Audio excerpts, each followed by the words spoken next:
आता एक राजकीय बातमी राजकीय वर्तुळातनं कल्याणमध्ये उद्धव ठाकरेंनी शिंदे गटाला एक धक्का दिलाय। कल्याणचे शिंदे गटाचे जिल्हा प्रमुख साईनाथ तरे थोड्याच वेळात ठाकरे गटात प्रवेश करतायत। उद्धव ठाकरेंच्या उपस्थितीत मातोश्रीवर हा पक्षप्रवेश सोहळा पार पडणार आहे। साईनाथ तरे 3 वेळा केडीएमसीचे नगरसेवक राहिलेत। कल्याण डोंबिवली महानगरपालिकेचे ते नगरसेवक होते 3 वेळा।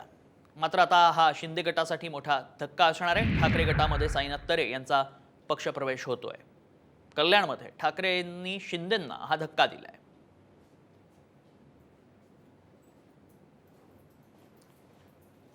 आता एक राजकीय बातमी राजकीय वर्तुळातनं कल्याणमध्ये उद्धव ठाकरेंनी शिंदे गटाला एक धक्का दिलाय। कल्याणचे शिंदे गटाचे जिल्हा प्रमुख साईनाथ तरे थोड्याच वेळात ठाकरे गटात प्रवेश करतायत। उद्धव ठाकरेंच्या उपस्थितीत मातोश्रीवर हा पक्षप्रवेश सोहळा पार पडणार आहे। साईनाथ तरे 3 वेळा केडीएमसीचे नगरसेवक राहिलेत। कल्याण डोंबिवली महानगरपालिकेचे ते नगरसेवक होते 3 वेळा। मात्र आता हा शिंदे गटासाठी मोठा धक्का असणार आहे। ठाकरे गटामध्ये साईनाथ तरे यांचा पक्षप्रवेश होतोय। कल्याणमध्ये ठाकरेंनी शिंदेंना हा धक्का दिलाय।